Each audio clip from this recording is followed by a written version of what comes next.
Awesome. Well, Stephen, thank you very much for firstly making the time. And this is quite surreal for me because I've been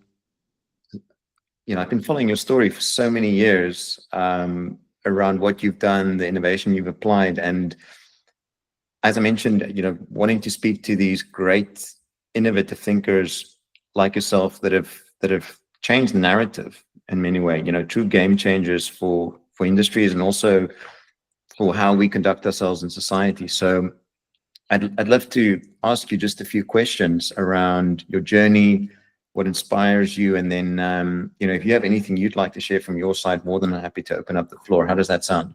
I just before we get into that, tell me a little bit about your project that you're writing about. Yeah, so I'm writing a book about garage thinking, and the whole theme is how can we build a culture of innovation that is the best of what the Magnificent Seven have to offer. So this is the Apples and Amazons of the world, Google, Meta, formerly known as Facebook, Nvidia. They kind of usurped Netflix. You used to have the FANG stocks of Facebook, Amazon, Apple, Netflix, and Google, and over a 5-year period, there's these new, best-in-class players came about. And for me, the inspiration is really that a lot of these companies started in garages, right? So literally, Apple started in a garage, and it was 3 guys with clever ideas and a big vision for themselves. And I don't think any of them, if they were to see how their companies are today, in their wildest dreams would have imagined that that's where they're going to end up, right? So Apple's almost 50 years old. Amazon just turned 30. And it's very inspiring to think that right now, today, there are people like you and I, let's say, coming together to have these big visions of what the future could hold. And how can we help them to standardize their culture so that they have mechanisms available for innovation? They have their culture codified. Amazon's got their 16 leadership principles that they use to guide 1.5 million employees on a daily basis to be customer obsessed and work backwards from business outcomes. And I had my own startup that started in a dorm room at university, actually, back in South Africa. So it's a very relatable story for me. I haven't gotten to the point yet where it's $1 billion or $1 trillion business, but I think there are so many great innovations that are necessary worldwide. And I'd love for this book to be a way to give a little bit of inspiration and hope to these founders that their paths are well trodden in terms of the story, and that they've got something big that they could be working on it. They must just allow themselves to have that vision. Okay, all right. Well, so you're trying to look for what some of the elements are for success in this kind of endeavor and environment. Yeah, and it's exactly. All right. And Kodak's story is a bittersweet one because you were there mandated to come up with innovative ideas. It was experimentation. I only know the public version of the story, and Kodak's one is one where this innovation was seen as a threat to the business model because Kodak thought they were in the film business when they were actually in the photography business.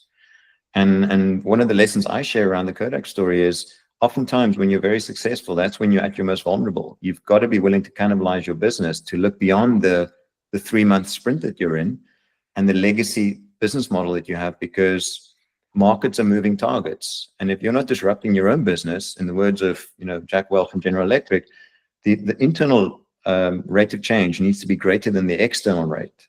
If you fail to innovate internally and disrupt your own business model, others will happily eat your lunch for you. But I always try and put a positive spin on the Kodak story because you were willing to be misunderstood for very long periods of time. You spent 36 years at Kodak, and I'm sure it was because you wanted to lead and drive innovation. It wasn't just you had all the options in the world. You chose to be with Kodak, and I find it a very inspiring story. That is true. I did stay there, and because I was around really smart people working on a really tough problem. Technological discontinuity, such as the transition to digital, had so many twists and turns that nobody really saw the end coming. In fact, Kodak had a lot of the right answers. We weren't the only people struggling with or seeing the change coming. I don't know if you remember, but in the 1980s, Sony introduced Mavica, which was a sort of a VCR version Mhm. of electronic imaging. It wasn't necessarily digital, but it recorded it electronically on a magnetic tape. And Canon followed suit. And yet Kodak knew at that time that that approach was wrong. We knew what the right approach was. We just didn't like the ultimate answer. Right. That was the real issue. Inside of any corporation, and I wonder if you're finding this in your studies today, because I suspect it hasn't changed, because people are people. Technology, people are people. And you'll find that there's a group of people that are very interested in disrupting things, and they're constantly looking at ideas, and they get paid to do so, right? But then there's always this holding force, this force that comparing the tomorrow you're promising with the today that matters, right? Right. And if you're a dividend paying company, that today happens every quarter, so your management spends more time probably thinking about how to get a few more pennies on the dividend than it does about what they're going to do in 5 years, and that's the battle that takes place. And inside of Kodak, there was quite a number of people that were very enthusiastic about the way digital imaging was going to come. We knew that it was going to, like Sony and Canon thought it was going to revolve around the television set, and we said it was going to revolve around the emerging personal computer. Well, we were right. Okay, and we were right for a couple of reasons. It was involved in that decision, but it was basically because we knew that digital imaging had to be better than video. The quality had to be better, and in order to, you were stuck with all kinds of standards in video, and that were suboptimal so you can't replace an existing technology with something that's worse in its primary attribute, right? So you had to get to resolutions that were, and color quality that was commensurate with film, and that required departing from all the known video standards substantially. Mhm. So we knew that, and just as we were stuck with film, Sony and Canon were stuck with video, and so we had the right answer throughout the 80s, and we spent a lot of money in R&D, and that's where I spent a lot of my time trying to solve the problems. And we struggled with what the right answers were, and they weren't always easy, and they certainly didn't go to our core strengths either, which is another thing. I always see that people like Welch and those people, when they talk about we've got to internally go faster than the external world, they're implying that they somehow know what to do because they have the capability, and we didn't have the capability. Texas Instruments was making GPUs, not Kodak, right? Memory chips being made by Samsung and Hitachi. They weren't being made by. So this whole, we saw the answer, and the answer didn't lie in our play space, But we still knew what the right answer was, and the proof I offer of that is that the patents that we put together in the 80s and 90s basically defined digital photography as it is today. So we knew the right answer because we knew the problem better than anybody that we were trying to solve. I don't think it's like we're smarter than everybody. We lived with the problem of giving satisfactory photographic experience to the general public. So we knew what was going to work and what they liked. And so because we knew that, we knew we had to get to this place, and it had to be done with the right quality, reliability, cost, and all that. And so the patents that we put together actually was a great source of revenue in the early 2000s. Just about everybody licensed Kodak's patents for digital photography. All the digital phone manufacturers have licensed it. So it's funny. The story's even maybe more ironic than you think. We really had the right answer. We just didn't like it because because we didn't have a business model that would go along with it. We were used to selling materials. And when we introduced Ecamm, which was a handmade, half a dozen or so, made with chin on parts, Bob Hills and I, we built this using DCT compression, which is before JPEG decided DCT was the right answer. We knew it was the right answer, that kind of thing. Mm-hmm. We had a lot of this stuff together, And when we brought this working prototype of a camera that looked just like a DSLR today, except without the panel on the back, with memory cards and DCT compression and everything, it worked pretty good. 1.5 megapixels. It wasn't photographic quality as per Kodak, but probably in terms of a lot of the customer base, it probably would have been okay. And we offered it to professional imaging. I never forget the answer. The answer was, we asked them, "Could you sell this?" And I said, "Yeah, we can, but why would we? Okay. Where's the money? I mean, where's the film? Where's the paper? Where's the sustaining revenue? Give me a business model. Don't give me a technology." Right. Yeah. And I think that's when a lot of the frustration figured out. I figured in the 1980s, most of the R&D community was happy to be working in the out of the limelight because, a lot of failures and a lot of missteps and things like that. But in the 90s, we were starting to put product out to very select markets, and a lot of pushback from the major business units. And we found that in cameras, we found that in printing as well, in thermal printing, which I went to in the 90s. And it was the same funny, totally different technology, same pushback for it. It was very hard to match. To your point, you're very successful for 100 years doing something.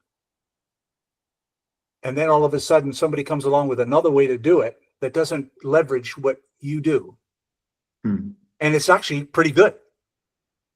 And they don't like it. And Yeah, you've got to be a real long-term thinker to embrace that, to say, what got us here won't get us to where we need to go in the future. And there were lots of discussions around how much money can we spend in R&D to extend the life of film, or our way of life, by another year. I mean, because film, I'm not telling you anything you probably don't know already, but film was probably one of the most profitable products ever devised by man. I mean, it was just, barrier to entry was enormous. Okay. Profitability was enormous. Reliability had been worked out. It was 100 years. Okay. So, it was pretty hard to walk away from that. So anytime you proposed anything, you were always compared to the existing film situation, and right. you could never come close to that. Yeah. And so then the question was, when is film going to go bad? Right.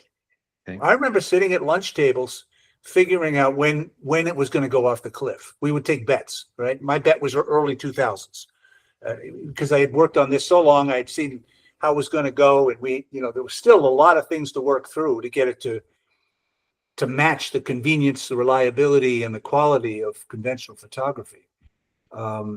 But I thought early 2000s, and of course I was wrong, because I was wrong. It's typical. But that was the question. It wasn't compared to today. It compared to 5 years from now. Well, 5 years from now we'll be okay. How do you know? Well, because we're going to invest this in a new film, and we're going to come up with a new film format, APS, in 1997, 98.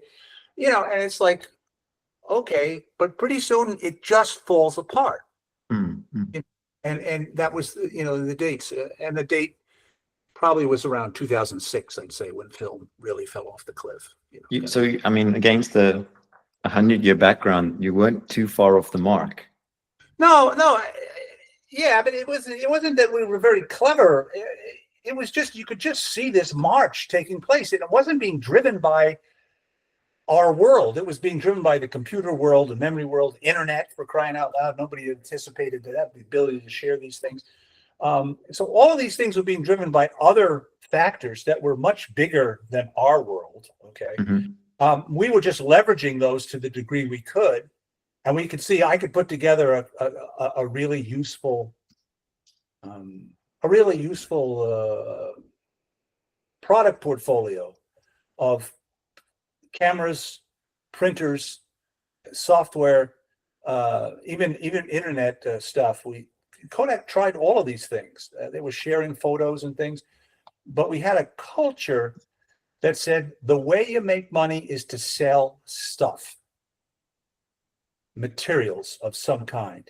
That's mm-hmm. how you sustain the revenue. The equipment we really don't care about. It's really the material selling, and so film sort of fell by the wayside as digital photography came along, and then printing sort of fell the wayside as tablets and came along, and you just didn't need it anymore, you know. And so that was the challenge we always felt, we always faced as in the 80s, certainly in the 80s and the early 90s we did. In the late 90s, we were playing in the photography game as well. It just wasn't as profitable. I mean, if you were in consumer imaging and we had a division called DNAI, Digital and Applied Imaging, and then we had regular consumer imaging that sold film, right? Well, consumer imaging had established marketplaces, channels. They had reliable revenue predictions, high profitability, and you had DNAI that was trying to get into new channels like Best Buy, you know, and margins, and fighting against all kinds of competitors. You know, you're in conventional space. You know, you got Agfa and you've got Fuji, and they're all on speed dial. And if you got a problem, you know, you worked it out over a beer, you know, kind of thing. Right. Hey, you didn't see any big litigations taking place on these guys. They worked it out, you know. Oh man, you get into the digital space and there's people suing everybody else. Right. That's how I found out that they even paid attention to any of the patents that we put out. They called me one day and said, one of these patents, you guys, a really good one. We're going to go to litigation on it. And they sued Apple and all these people on one of my patents and several others. There were many people working on this. Don't get the impression I was the only one. They were going to leverage that and make money off of the IP, which they did. They probably made more money off the IP than they ever did off of any of the digital products they put out, I guess. Wow, that's incredible. Okay. Well, maybe I don't think I can justify that. Well, certainly with cameras and things like that, Yeah. perhaps that's probably a safe way to put it. They did transition into making prints on kiosks and stuff like that. That business turned out to be fairly good. It still exists, but that leveraged off of thermal printing, which I was involved with that development as well, and we had tremendous pushback on that as well. The idea of a kiosk was not well received by consumer imaging in 1996 and 97 when we introduced it. Right. They did not like this idea that somebody could go make their own prints. So it sounds like there was very much the holy grail that was Kodak versus any kind of even internal innovation that was going to propel the brand to the next version of it, if it was even adjacent to the current innovation stack that you were working on. They weren't opposed to innovation. You understand that the management. You know, I was very fortunate to have discussions with George Fisher and Dan Karp and Antonio Perez. These guys weren't dumb. They knew it was coming. They were trying to run a publicly held company that paid dividends. Dan stopped the dividends after a while, but they had a culture inside the company that was sort of resistant to change. And there were some people that wanted change, but there was a lot of people that kind of were comfortable where they were. And then they had if you looked at the spreadsheet that told how their business was doing, they were doing okay. And nobody was sure when this was all going to fall apart. And if you told somebody it's going to fall apart next year, they'd laugh at you and say it's 5 years from now. Well, okay, 5 years from now, I'll probably be retired or something. I don't know, that kind of thing. Yeah, it was someone else's problem to deal with. I remember I had lunch with Dan Karp one time, and I remember him telling me, you don't realize the pushback I get from a lot of he called it the traditional guys. He's literally said he had to just throw people out of his office that came with new film programs, because they were trying to sustain film, right? Mm. And you could make out a reasonably good business case if the world stayed the same for the next 3 years. Okay. It was going to make money, and they had done that for the last 100 years, So there was some credibility there, but it wasn't like Dan or George Fisher didn't realize these things were going to happen. It was both hard for them as a publicly held company to sustain paying dividends and being a good, responsible steward of the company, and at the same time steer a culture that was sort of resistant to some of the change for good reason. they're successful now. Why are you trying to change things? You know? Of course, yeah. If it ain't broke, don't fix it. Yeah, exactly. And so you had to look at what was coming. And Kodak's story is a little different than the stories perhaps that you're looking at now, just because the time frame is so long. I remember in '75 when I demonstrated the first prototypes, it was like, something from another world kind of thing. Here's a guy taking pictures, no film, no paper. My pitch was, all I need to consume is a few joules of energy, and I could store and display a picture. Incredible, yeah. And I did it in a room with people, and I took their picture, and it was up on the TV set a minute later, and they would argue with me about it as their picture was staring at them, and so I thought that this real pushback. Now, at the time I was 25 and pretty naive, and so a lot of pushback as to why would anybody pursue this? What problem are you trying to solve? What's wrong with photography? And there was nothing I was proposing that was better than photography, other than I didn't have to buy the stuff that we made our money off of. Yeah. Kind of thing. So yeah, it's a really interesting conundrum, because you're onto something that I mean, for argument's sake, it may never have become as mainstream as it did. Oh, yeah. It like many of the thousands of ideas every day that are pitched across the world, millions of ideas around the next big thing. So it's you can kind of see why the management team, to your point, who's in a quarterly sprint and almost tempted not to think too long term, because if change is coming in some form or another, it's actually quite terrifying to think that the way that things are currently being done may have to come to an end. That's a very uncomfortable place to be, especially if the success metrics are there, the history is there, the institutionalized way of doing things is in play. And to your point, you're a young individual challenging the current cohort to say, we need to start thinking differently for the sake of our business, because our consumer potentially will start shifting. And if we're customer obsessed, we need to remind ourselves that we're in the photography business. We're not in the film business. That's the product, but it's not the service we're offering our customers. Yeah, I think we had a little bit of an arrogance too. We knew better what the consumer would want from photography than they did. Okay. And to some extent, we were rewarded with that, having that judgment, because people would wait for what Kodak would have to say. In the '80s, I remember they didn't mind us doing research, but we really weren't publishing a lot of papers or talking much about it, because if Kodak said something was going to happen, people would listen. This really mattered, right? So we weren't sure. We had ideas. We thought we did things. We did experiments. We had trial balloons of products that we launched very quietly and things like that. But it was a public relations nightmare almost for them, because we spent billions of dollars in R&D and never told anybody much about it. Okay. Because we wanted was incomplete answers, and we said if Kodak ever said anything, people would pay attention. The only time we started to went public was when other people, like Sony, for example, one time at one of the Mac shows, I can't remember when it was, probably the mid to late '80s. They showed a very high quality CCD imager, so electronic imaging, and they showed it at the show. And now it looked like, well, Sony really knew what they were doing, and Kodak wasn't doing anything. Well, we had imagers that were far better in terms of quality and color filter array technology and all that. And I think they rushed a demonstration just to shut down Sony, just to show that we knew it was like, don't worry, we're on it. Right. Ready to talk about it yet. And it's only so long you can do that, But there was a little bit of that going on, kind of thing.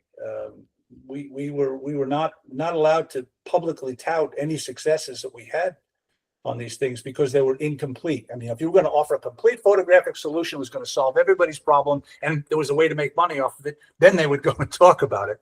But that, of course, didn't happen until much, much later. Of course, yeah, that's one talks about minimum lovable products, minimum viable products. takes a while before you're able to showcase the finished article to the public, which is a contrast to what we see nowadays, where some of these big brands, they'll launch a product it's not 100% finished article. I mean, it works, but it's got a few glitches, and the consumer's willing to go on the journey with the brand because they acknowledge that, and that's what you sign up for. You're signing up for the latest iteration of a product to experiment with it and get some of the benefits early on.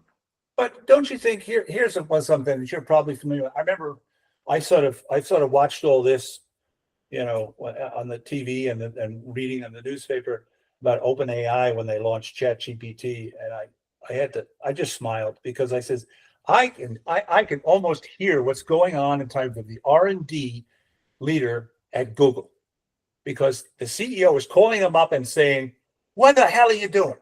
Why aren't we on top of it?" And the R&D guy saying, "I've been telling you about this for 5 years, and there it is. And now somebody else is out there. Maybe you don't like the solution. Maybe it's incomplete, but it's going to really undermine our fundamental business." Mm. And I was just smiling, saying, I can just feel that that's happening. And that's exactly what happened to Kodak. I mean, exactly what happened. Just happened faster, right? Kind of thing. Exactly, yeah. Like ChatGPT came out with something that was pretty workable, even the first version of it, kind of thing. But all the established people, I'm sure, had a lot of R&D going on here, and they were going at a rate that was probably commensurate with what was acceptable to the management, kind of thing. But they were all saying, "Well, it's not ready yet." But and all of a sudden, bingo, there it is out there for the consumer. And now they turn around, "Why isn't it ready?" Well, you don't want the answer, right? Kind of thing. Sure. Right? I remember sitting in my chair smiling. I said, "Jesus, it's probably happening just to again." It never changes. One of the things, Stephen, that you said earlier on, which and I've got a question written down here that I want to get across the correct way, but I guess as you look back on all the innovation you've seen, right? You've been privy to arguably half a century of some of the greatest innovation we've seen as a human race, right? Where do you see great opportunity currently, where perhaps others are trading with fear, uncertainty, and doubt? So I'm asking this because innovation is met with overwhelming enthusiasm and support, but sometimes it's also really shunned. It's seen as it's going to destroy the business, it's going to disrupt roles and responsibilities. Yeah. So where do you find that willingness to be misunderstood for long periods of time? Because that's very much the hallmark of an innovator. You're not trying to be popular, you're trying to do what's right for the consumer. And sometimes you've got to be your own shining star and have your own rally cry. So how do you teach people about that? People are listening or thinking about doing something that's truly game changing. What are some of the steps that they need to be aware of, or at least the mental models that they need to be engaged with? Yeah, I don't know if I have a complete answer to that. My observation is that inside established enterprises, innovation is such a popular topic now. I can't keep track of the number of books and titles and talks I hear about. And everybody supports innovation, until it happens to them, right? And then it gets really scary, Happens to them in the context of a competitor is innovating faster than they are. Yeah, until the innovation that Right. you're talking about all of a sudden starts to really impact them. Now I've got to really face it. Oh, I like this new idea. This is really clever. This is how I can do it. All of a sudden, I've got to make a decision. I've got to make an investment decision. I've got to make a strategic decision on this, and it's based on incomplete data, And so therefore, it bothers me, right? And I find that innovators, I like to say that innovators inside of these big companies, maybe small companies as well, but definitely big companies, innovators are celebrated, but they're not empowered. They have awards and they make them senior scientists and they give them plaques and all this kind of stuff. But they really don't give them the authority to make a strategic direction. Okay. And sometimes you need a little bit of that, driving it. And I'm not saying that, you have to give all the power to the R&D guys, because the R&D guys get their issues as well, for sure. But I am just astounded at how the door sort of closes when somebody wants to make a strategic decision. They'll have a marketing guys there, and they'll have all the people that sort of focus on the day to day, make a long-term strategic decision after listening to the long-term thinkers, strategic planners and all the rest of the R&D guys. But they sort of get shut out of the room when the decision gets made. And I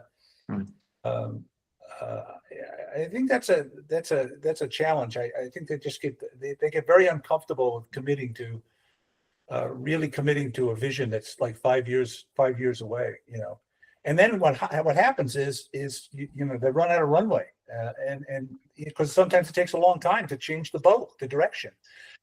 Kodak, the management of Kodak, even the CEOs before Fisher, people like to sort of downplay those guys, and they were traditional guys, but they saw it coming too. They didn't understand the new technology, but they knew they had an intransigent culture. They knew the culture. Mm-hmm. So there was I think it was Colby Chandler said, we got to make the elephant dance. Okay. And when he introduced photo CD, he said photo CD was this where you would bring your film-based images in, and in addition to giving you prints and film development, they would scan it onto a CD, and so you could view it on a television set. Okay, so this was an option that they would give me. So this was a hesitant step into digital imaging. It was the early 90s. A lot of things wrong with the approach we took, but the fact is that he was pushing. We've got to make a step in this direction, and if we don't be successful here, we're going to have a problem. So, I mean, even in as early as like 1990, even the late 80s, I think they realized this. They just didn't know what to do. And then we made some strategic blunders like investing in sterling and stuff like that. But that was a cultural decision, I think, more than technical. Right. But just because they were used to chemicals and they figured pharmaceuticals has really got a lot of profit. They would say, where are the profits? And they're in pharmaceuticals, so therefore we're going to buy sterling drugs. So I never makes sense. I never understood that even back then, and obviously George Fisher didn't understand it when he came here because he sold it. Okay. So I don't know. And even as a technologist and an evangelist for innovation, what makes you hopeful about the future? The stoic question. Yeah, it's what makes me what about the future? What makes you hopeful about the future? I know there's a lot of doom and gloom. But what makes what I spend most of my time doing now? I don't. We sort of grew up in the communication age, and now we're in the genomic age, if you ask me. And the developments around CRISPR and genomics and things like that are just so encouraging, and we're just at the beginning stages of this. And then applying AI. You read about how AI. They figured out all of the protein folding that is possible with the amino acids, and they did it like in an hour or something. It would have taken 100 years to do it, right?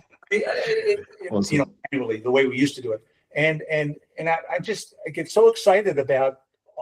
They sort of took all the developments that have done as what I call the communication age, and they're using those tools to accelerate our knowledge about biochemistry, genomics, and things like that are going to have dramatic impact on people's lives, right? And so we're entering a new age there, and that's where development comes in. But then I think the question of ethics becomes more of a question. Like, for example, if you take a look at, if you read the story about Jennifer Doudna when she developed the CRISPR stuff, they had questions even in the earliest stages of CRISPR technology, when it was shared between maybe 100 scientists around the world. They started talking about the ethical challenges that were being faced by being able to modify the DNA chain so as to eliminate diseases or to do superfluous things like change people's hair or something. And they were talking about that early on. And you take a look at now AI, another transformational technology. And I don't think there's almost any ethical discussions taking place. It's all, well, let's see what happens kind of thing. Yeah, right? Let's hope for the best. So I see a difference, between those two things. And what makes me hopeful is that the ethical discussions, it turns out from the I'll call it the biological world, seem to take place a lot earlier or they seem to take place at all, as opposed to what happens in the communications world where they just let things fly. They used to throwing stuff out there and see if it breaks. And if it breaks, we'll fix it, kind of thing. Whereas if something breaks here, of course, the impact on people is more dramatic. So that's sort of, it's a different world. I haven't figured it out. I have enough trouble figuring out just the technology itself. But I do see a difference there, and it's sort of a little bit more hopeful. But I'm sure we'll see bad things happen there too. But to me, that's what's kind of exciting about what's happening now is we're using all of this technology that we developed in the last century to accelerate more developments and direct human benefit to this. I'm sure there'll be bad things that come out of this, but I've been very fortunate to meet some of the people that did the CRISPR stuff, and it's just amazing. That was developed in 2011, and I think the first person to be cured of sickle cell anemia it's done in Boston, I think, in just this year. So it's, it's like 10, 12 years. Yeah. They've gone from an experimental, ability to change a string of DNA to actually applying this in a protocol that eliminates a disease that totally you couldn't do it. No one was ever cured of this stuff. You can minimize its impact, but you couldn't cure anybody. They've literally cured the guy. Now I'm sure it cost $3 million and it took probably 6 months to do it and that kind of things. But the fact is that happened so fast. It's amazing to me. Yeah, and if you apply Moore's law to that level of innovation in a decade, imagine what we can achieve in 50 years. Space exploration, going to Mars, the realities of health issues along the journey, how that can be managed. It's and responsibility towards that, right? Responsible AI, responsible healthcare, economic impact from science, pharma. These are all. It's analogous to your example where who's got the most to gain, who's got the most to lose, right? And there'll be a bun fight in between to determine what is best for society, but also taking into account the commercial realities of the world that we live in, right? Who pays for it? Who's able to pay for it? Right. Yeah, and that's probably the biomedical challenge is to some extent, it's sort of like a publicly funded kind of a thing where people's healthcare is publicly funded, and so it becomes a public question. Whereas with most of the electronic stuff, it's sort of privately funded. You elect to download the new thing and try it. So that's also something that may be probably a stumbling block. That plus ethics, the ethical questions, which will be up front right away with the biomedical stuff and the genomic stuff. Yeah. To play with AI at all. I mean, it's just out there. Yeah, I think we'll start seeing more of in Europe. Obviously, we're seeing a lot of legislation, which it has its pros and cons, right? So, but I do think to your point that there is ample room for responsible legislation to come into play, so that as we build a society that's partnered with AI, it's the augmented human that we're working on. That's essentially it. It's, we're tinkering with AI now at a very low level, be it addressing undifferentiated work that you're doing, whether it's writing a script for a podcast, or whether it's some document that you want to expand upon because you could do it yourself, but it's not necessary to do because you've done it 100 times before. Rather get the AI tool that you're using to do it. I think it's when you start seeing that challenge around what does it mean to be human? What is the value add from my side? What is my true skill set that I bring to this AI-driven world? And I think that's an exciting opportunity. It's a shift again. It's a huge shift that's happening. That's hard for society to absorb. Our ability to absorb this stuff. I mean, it's Homo sapiens. They've got a time constant for change, and I think most of history has allowed us to have the time constant settle out. But I think, I don't know, you pick a date for the early 2000s somewhere where things just start happening faster and faster and faster. And Mm. our time constant can't react to it. And Yeah. I'm not sure what happens. You get sort of an uncontrolled reaction, I guess. I don't know. So I don't envy your task of trying to lay out what these big companies should do, because Yeah. they face the same problem that Kodak faced, only quicker. Yeah. Steven, I've got one last question because I know we're over time here, but and it's the last one. It's it was one of my favorite quotes, which is "Well done is better than well said." So given all the insights you've shared, what is a simple mental model or a mechanism that listeners can use daily to keep innovation alive and well in their organization or the company that they work for?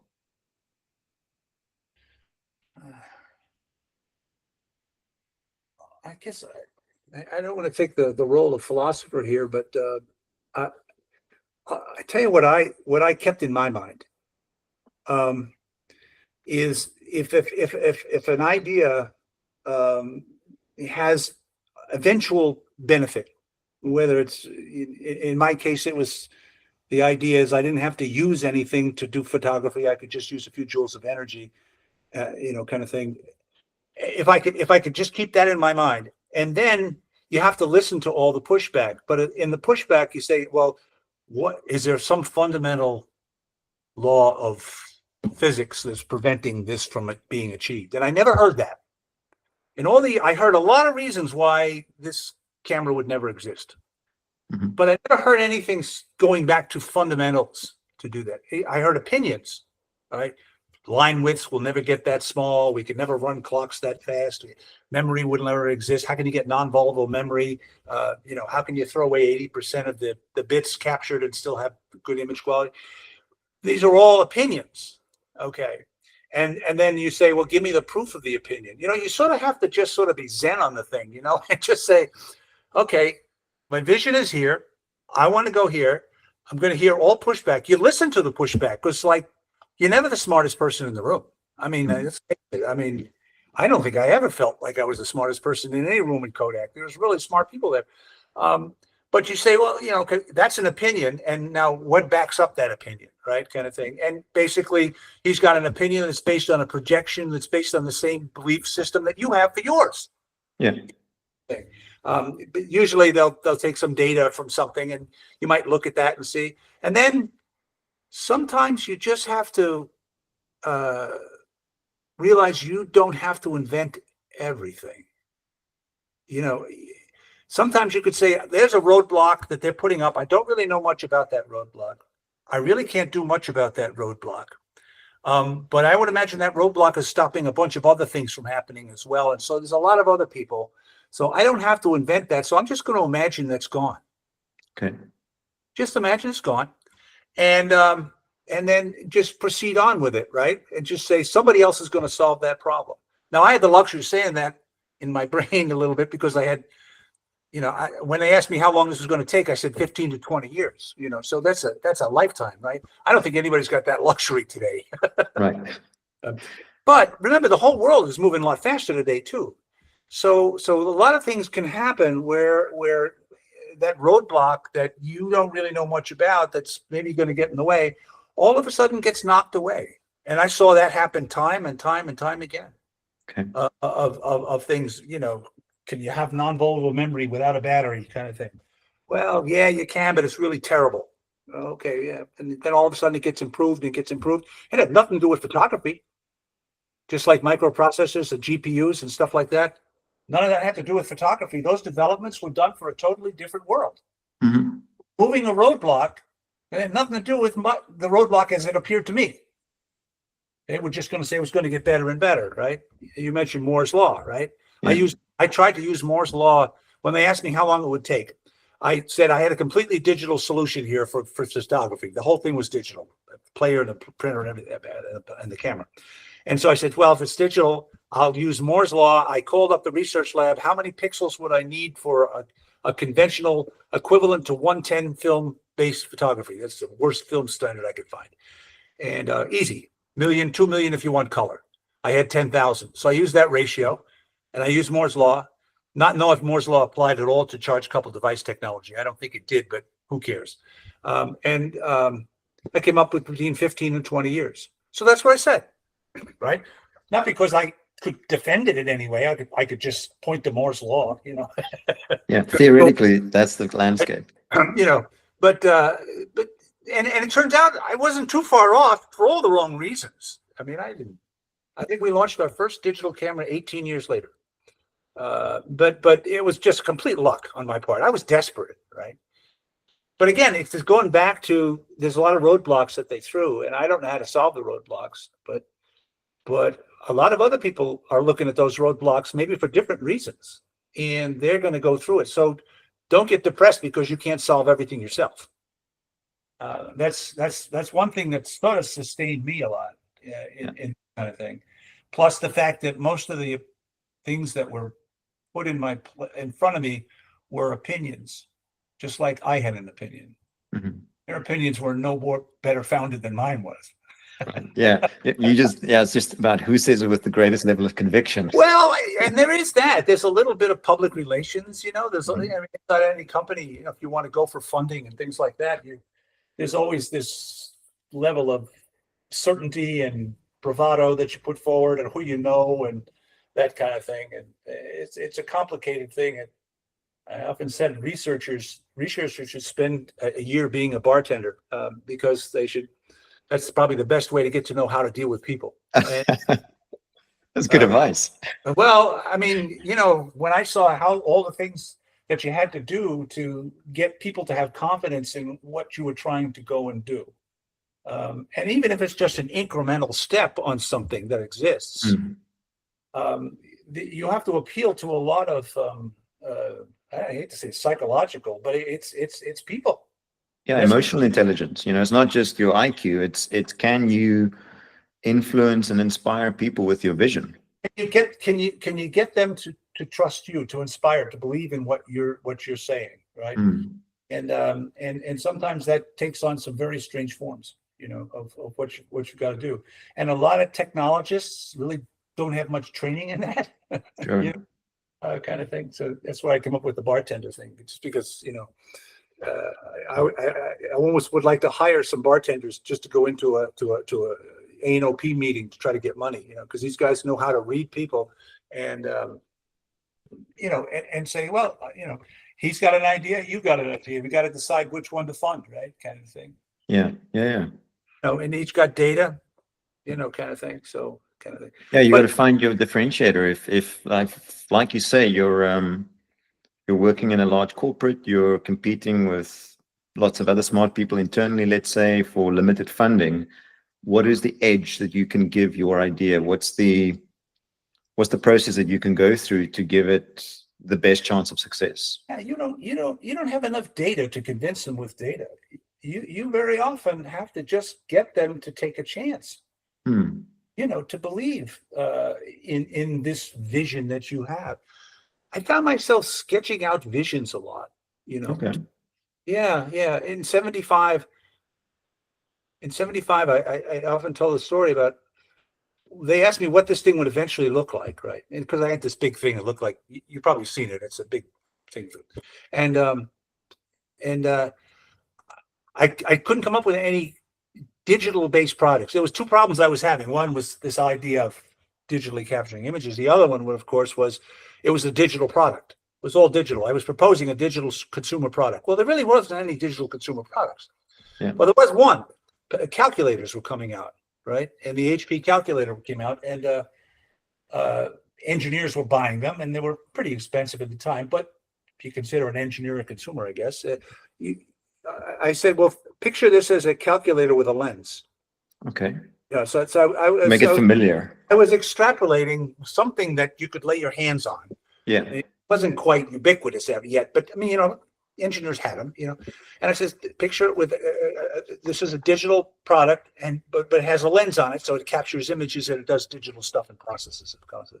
And I thought about that big too, right? Because digital was known to be shrinking on a regular basis, you know. And so you make up stuff like that.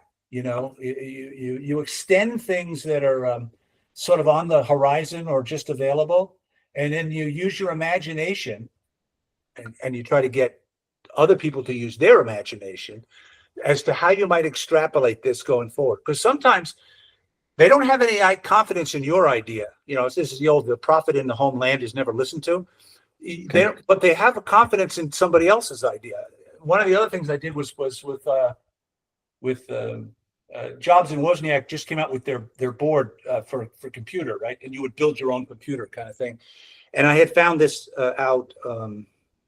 I had heard about this through trade magazines because Wozniak used the same DRAMs I used on my camera, and were relatively new. And I thought, well, this is cool. And that's how I found it. So I said, well, maybe I could make a player out of that. Of course, I couldn't. The architecture was totally different, things like that. But I said, well, maybe I abandoned my technical rigor. And I said, well, maybe something like this could evolve into a playback unit, like I'm showing you here, right? And I knew technically that you couldn't extend them, but I just used my imagination as if they could. But what I found is that people were kind of enamored with what was going on in California. They saw that as an opportunity, growth opportunity. What I was showing them, I had no confidence in at all. But if you draw a parallel to somebody who they do have confidence in, a little bit. See, I'm sort of getting into the psychology of this kind of stuff, and I did this sort of instinctively. I didn't really have a plan for that. I was desperate. I would stand up there, and people would yell at me. What are you going to? What are you going to do with the photo finishing photo finishers all around the world? All of a sudden, they're not going to have anything to do. What are they going to do? And I said they could sell batteries, and that did not go over well at all. All right, but that was in my brain. All you need is energy, right? Kind of thing. So I would extend some of the things that I saw in unrealistic and technically not viable ways, just so I could get some of people's imagination to sort of go in that direction. They weren't going to believe me, but they saw an HP calculator and they knew that was coming out. They saw the California guys, they're doing all kinds of cool things. And there's a lot of people investing in those guys out there. Mm-hmm. Like that, right? So in that sense, it's a little bit more leveraging off of other people's confidence, Yeah, and I think that's a smart move. You've got a the modern day term, the fear of missing out. People don't, and also the fear of messing up. You don't want to mess up, but you also don't want to miss out. So, but people don't, when you're inside a company and Kodak felt like they could control everything in photography. You're proposing something new, and they say, well, just keep quiet. I was never allowed to talk about any of this work until 2001. Okay. Really? Yeah, I was not allowed to talk about any of this stuff.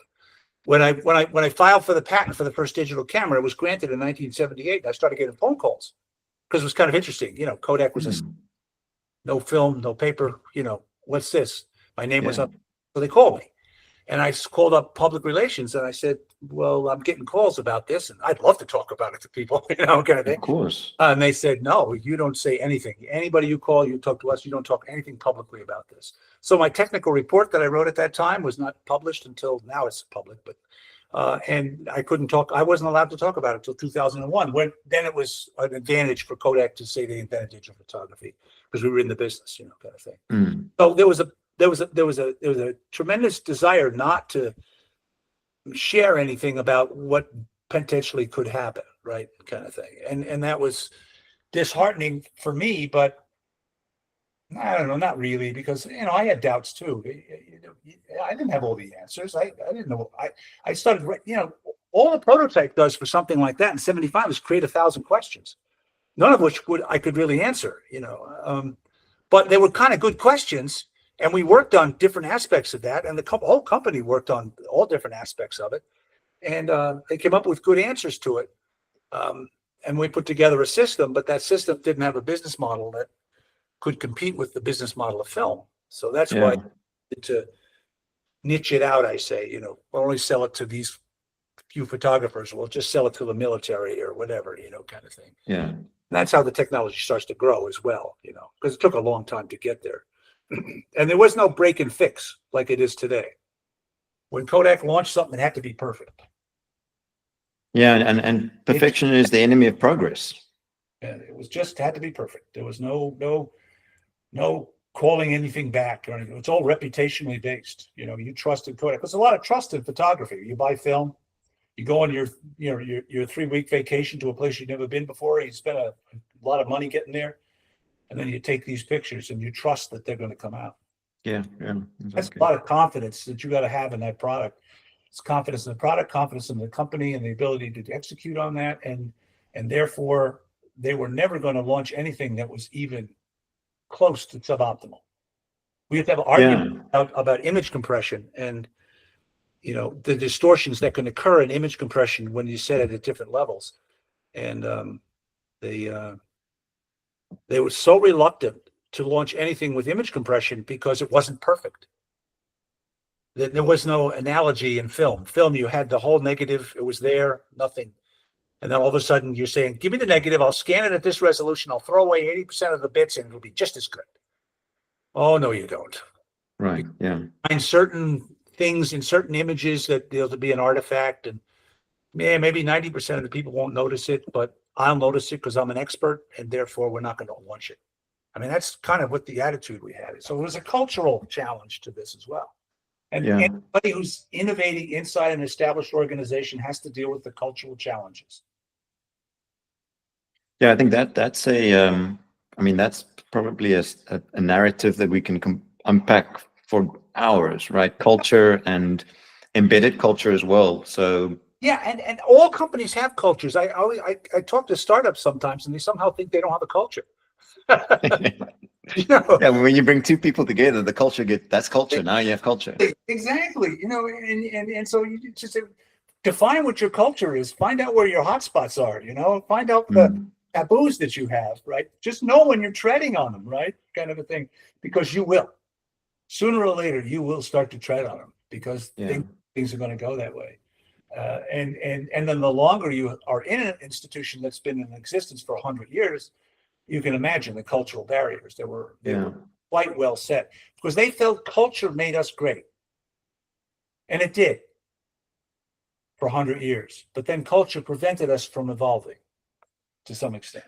Yeah, that's and I can only imagine on how, and I keep thinking back to when you were 25 years old and, you had your aha moment where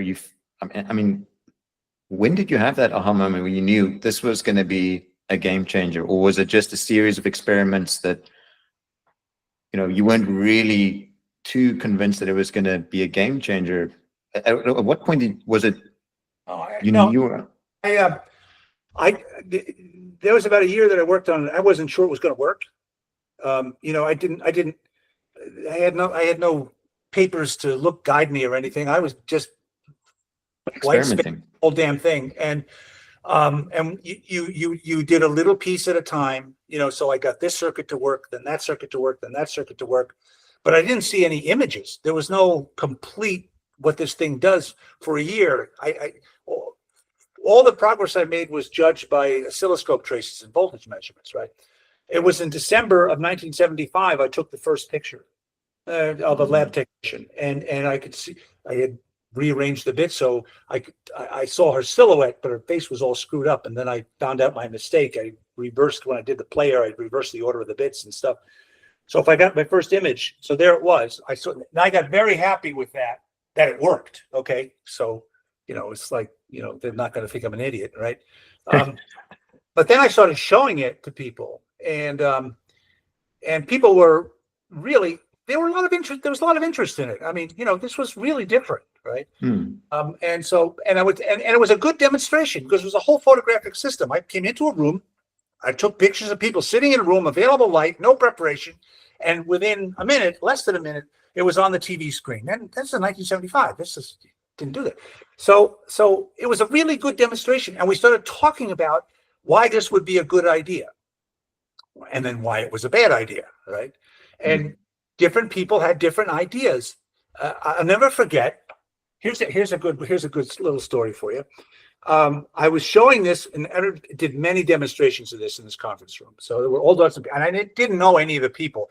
the management would arrange these things, because you know how you go up at management. Once these guys get comfortable, then you show it to their bosses and their bosses. Yeah. And so there were a lot of different business units. So they just told me to come in. I did basically the same thing. And then I got yelled at by different people at different businesses, right? Kind of thing. But one guy, I'll never forget this. I did the whole demo, right? I did 2 pictures of people, and then put it down, and we talked. And this guy stood up. It's funny how you can remember this all these years later. I remember where he was sitting on the back on the right side.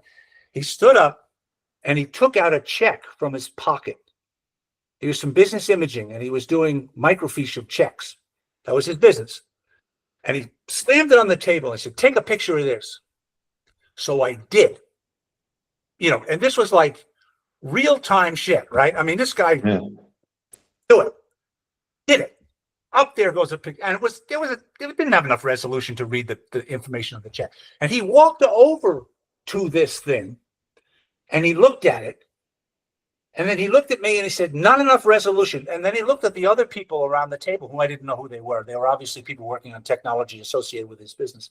And he said, this thing is a better demonstration than I've seen with a room full of equipment with you guys. Why is that? Right?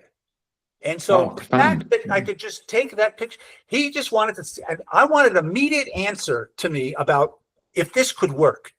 And I think it convinced him, that little picture, because all it had to do was show more resolution. If I had more resolution on my CCD, that might work for him. He could envision that. I didn't have to create a vision for him. He could envision it because I was doing it. I mean, he didn't know me from Adam, right? He just put do it. Boom, boom. There it is. That to him, that was his vision right there. So different people came to this demonstration and walked away with different ideas. Some were afraid. Some saw opportunity. Some said, here's a whole bunch of questions we should work on, kind of thing. It wasn't universal rejection. I hope I don't give that impression. It was curiosity and caution. Yeah, which ties back to your original statement, which is the bartender analogy. You've got to know your audience. Analogous to a bar, you've got 12 guests at the bar, there for different reasons, different tastes and alcohol that they enjoy. Some may be non-alcoholic that they want to be served. So you can't serve the same thing to each person at the bar. You got to say, hey, I'm Steven. What would you like? Here's our menu of options. Yeah. And find out what is the problem that they're trying to solve. What is their pain point? To your point, what is their customer looking to achieve from this? And one of the lessons I've also learned over the years is there's a difference between a cynic and a critic.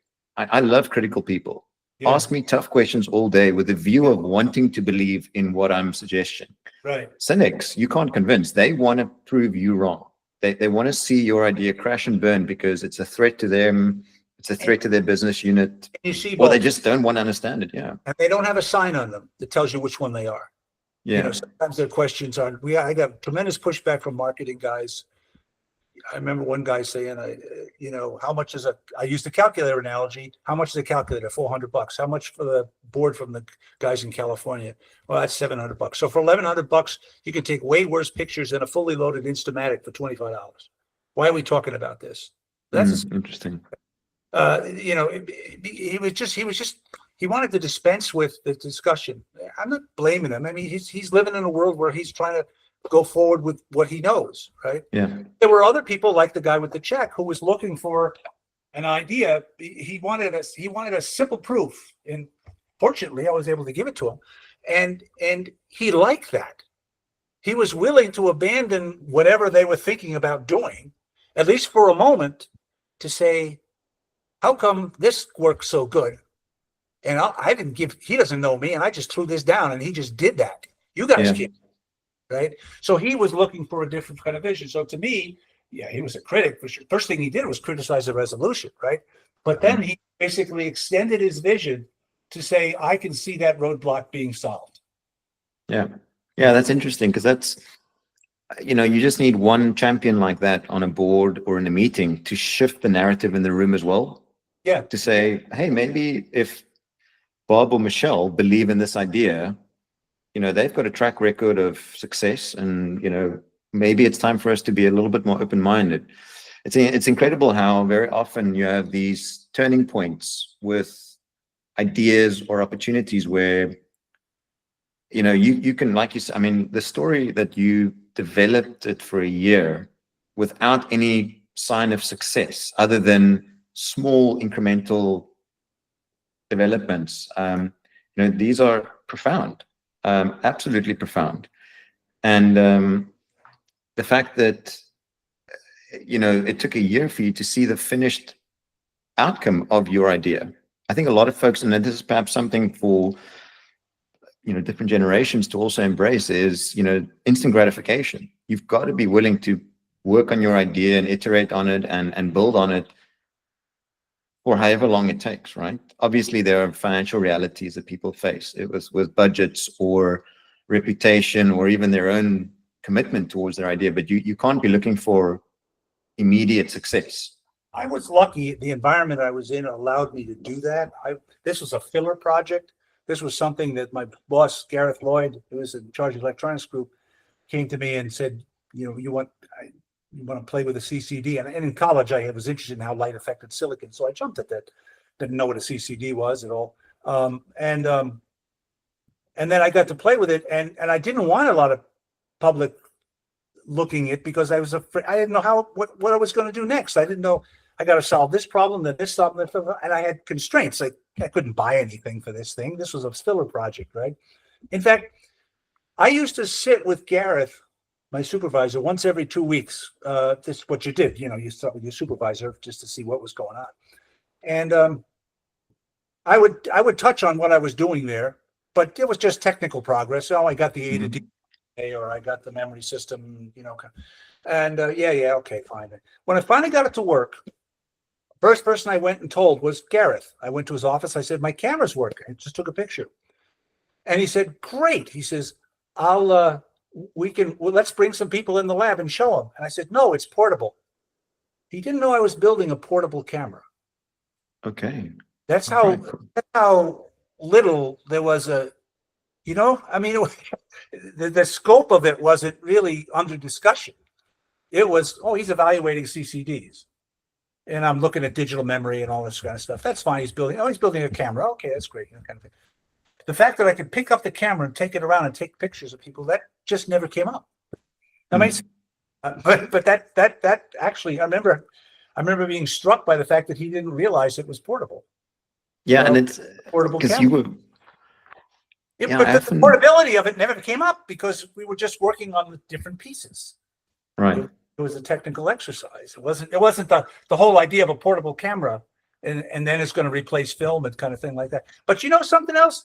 Work for a supervisor that's got vision. This guy, I'm so impressed. You don't realize it when you're there because you're young, but he let me make these presentations to this management team that was way above him, even, but he let me do it. I could see somebody coming and say, okay, this is really kind of explosive, so we get a better guy to do it or whatever. Kind of, he coached me on how to do it better, but he let me make all these presentations to managements that were way above me. I didn't know who the hell they were. I didn't remember. I remember people coming up to me after the presentation saying, "Who are you?" And I told them, "You're pretty young." I told them, "Yeah, well, okay." He says, to do all this, you're pretty young. It was just not, It wasn't the done thing, yeah. No, but the fact is that I was so young, inexperienced at talking to these people, and yet that supervisor, Gareth Lloyd, he not only coached me, he let me do it.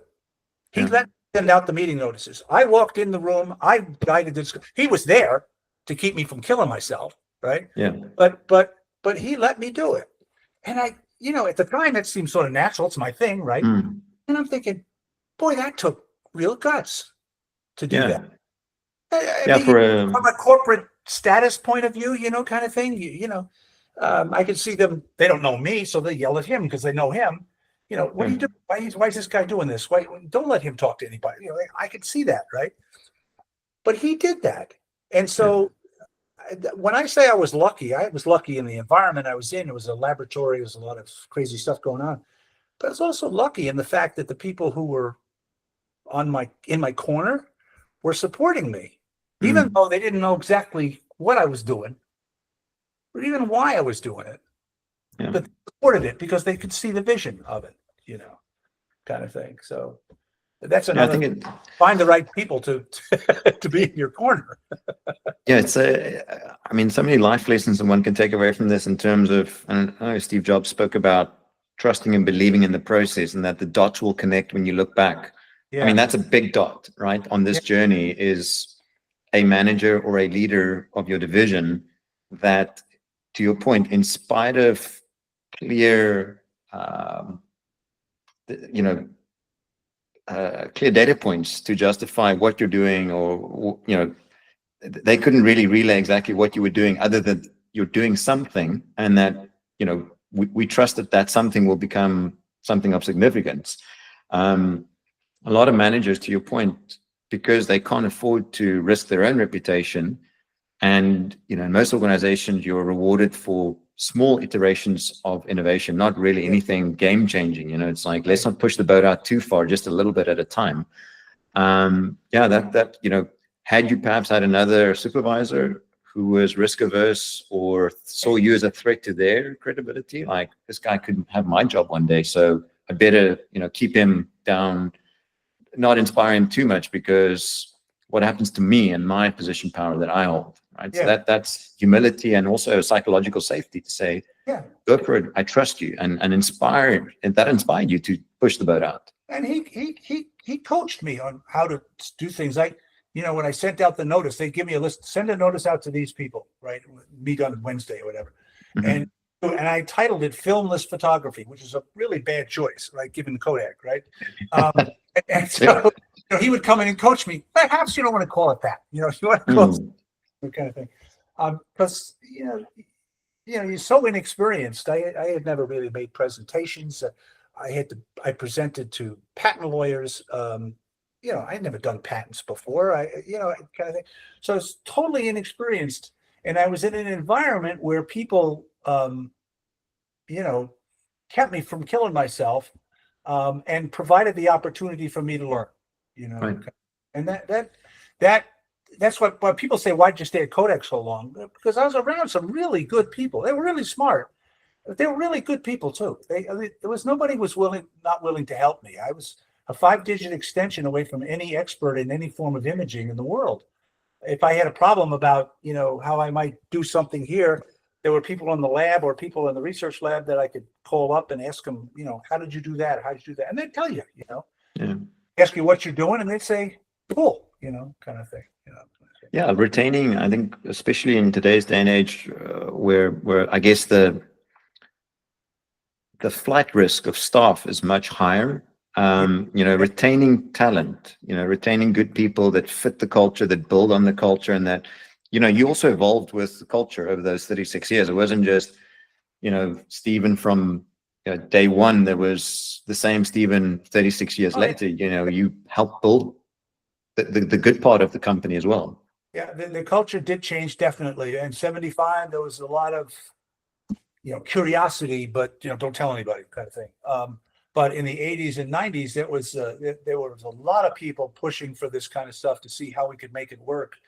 And then there was a lot of pushback on that. And I remember Fisher, I remember Park, and I remember Antonio. They all were struggling with how to make the elephant dance, how to make the change, kind of thing. In addition to what's the right answer, you know what I mean? How do I win, kind of thing.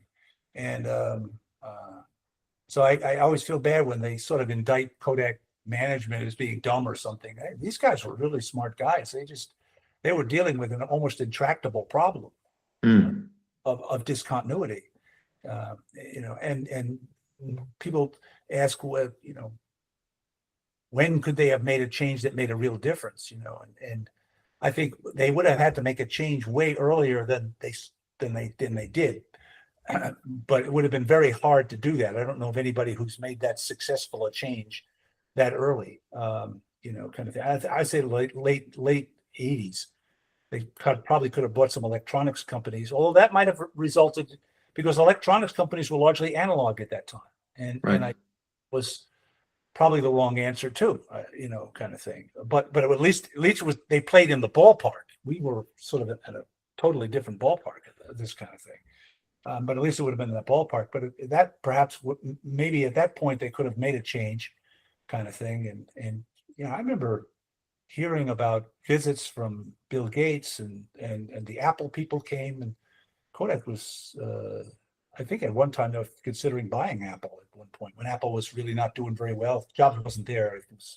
Forget who was there now, but so there was a lot of struggle with where we were going to go strategically. Yeah. Levels high above me. I mean, it wasn't like I was called, but they were thinking about this. They weren't dumb. Yeah. They were thinking about this, but they were very afraid to publicly admit that we were working and knew what a good answer was. The Apple Quick Take 100. I don't know if you know that camera. It was the first digital camera Apple put out onto their name. It was designed and built by Kodak. Okay, interesting. We weren't allowed to tell anybody we did it. They came to us because we knew the most about how to do this. Of course. And they were looking for an on-ramp for their computers because it was an imaging. They were sort of the imaging computer because their 6800 was more biased toward memory mapping, and so they came to us, and we designed and built this camera. And the irony was, and this I got told by the guys. I didn't work on this program. This is in the early 90s, but I was told by the guys who ran the program that the one thing about what Kodak management told them was that, one, we couldn't tell anybody we were building it. And Apple was fine with that because it was Apple Quick Take 100, right? We didn't have channels for it anyway. But the other one is it couldn't look like a real camera. Okay. So if you take a look at that camera, it looks like a pair of binoculars. It was designed deliberately that way because we didn't want to be associated with any kind of electronic camera that could replace a film camera. See how the culture is? Sure. It's going on. I mean, it was scary, kind of thing. And I was involved in litigation later on, and I had to testify to the whole story behind that, the Quick Take story. And it's a whole nother story with what went on there. But you can see how the culture is so protective, even though technically and from a vision point of view, we were pursuing down the right path and we were coming up with good solutions, but we didn't want to publicly say that Kodak was doing it. We wanted to look like it could substitute for what we were doing. That is a very complex place to be. Put that one up and say, gee, that doesn't look like a camera. That's why. Wow.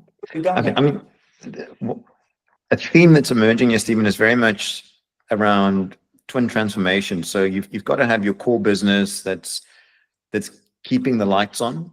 Yeah.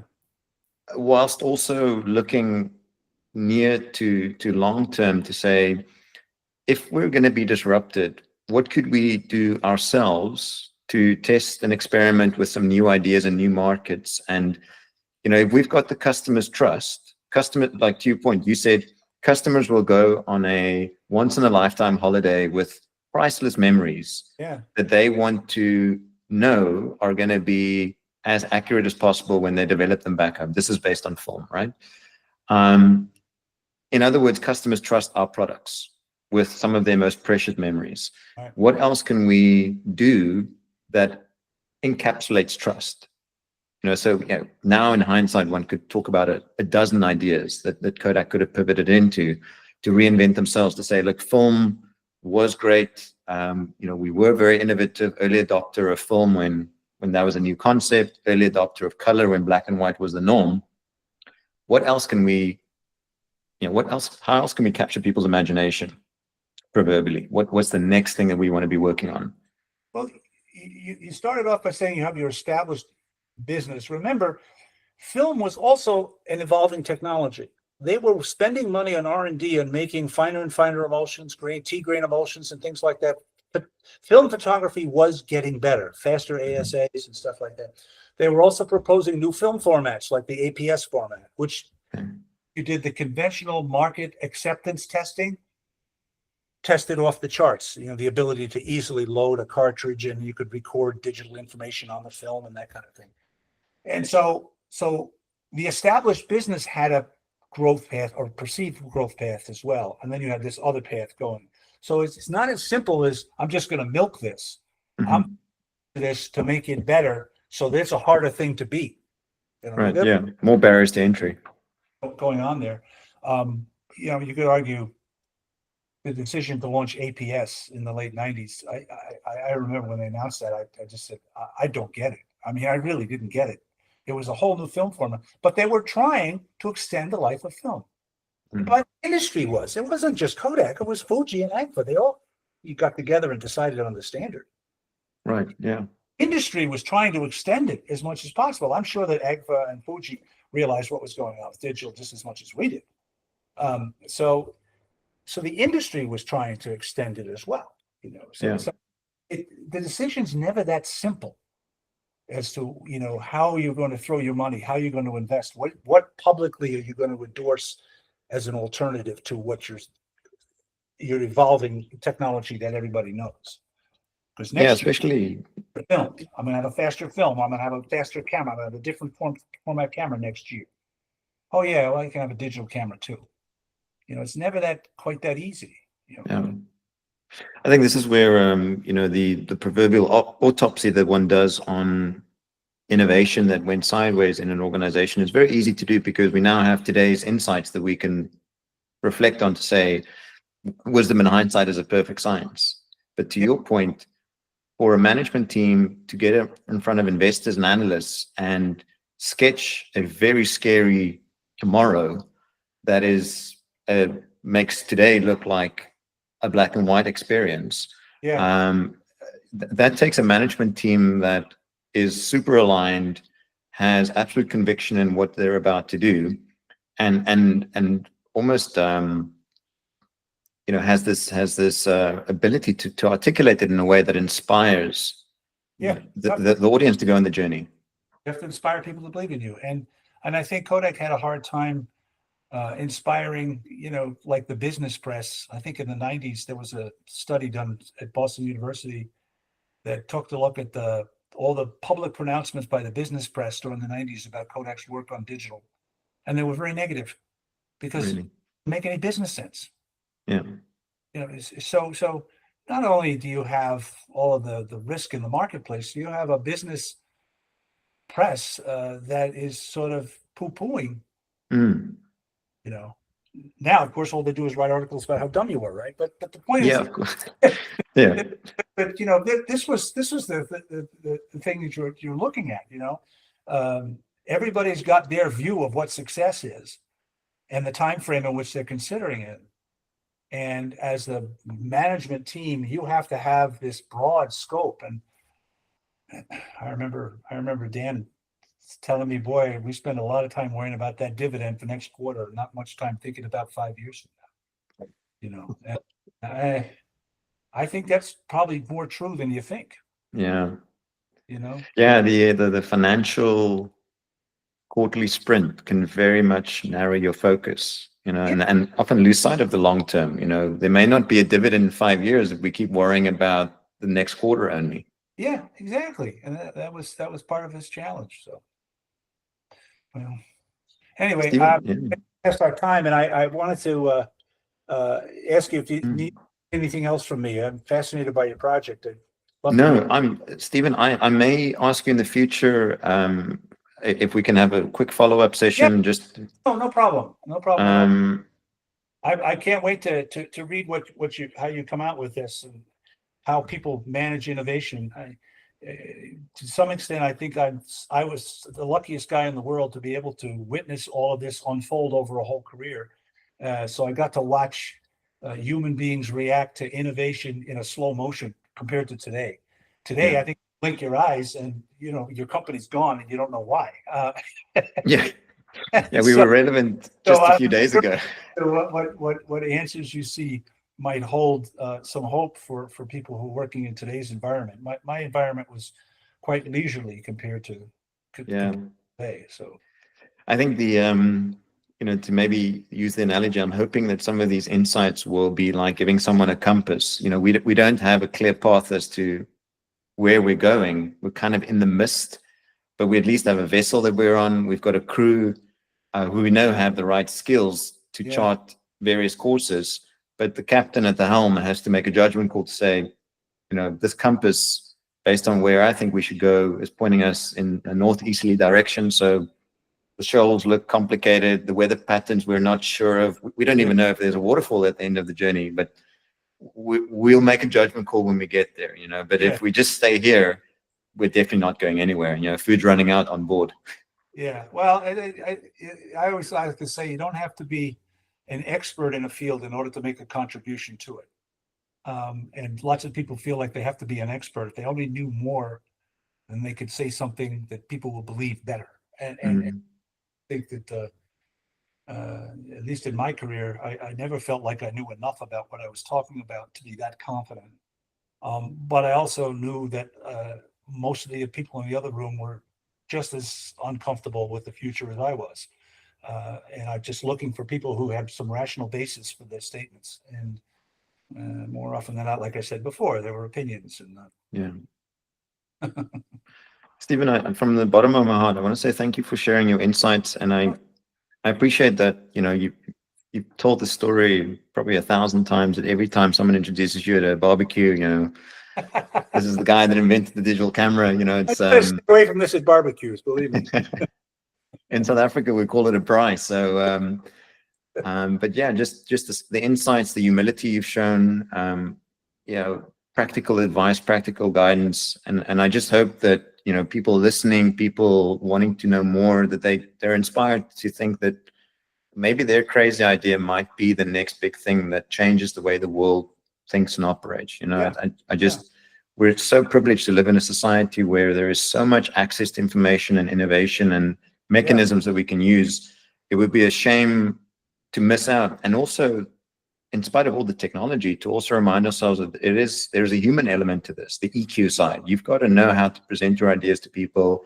You've got to get buy-in, and having a very big vision, and being willing to delay gratification. In your case, like you said, a year before you saw some results. Yeah. To know that it's not an overnight thing, and it shouldn't be. Anything great is going to take time, right? And it's an evolving topic as well. Yeah. No, that's true. And you have a challenge for you trying to sell that message in an impatient world. Yeah.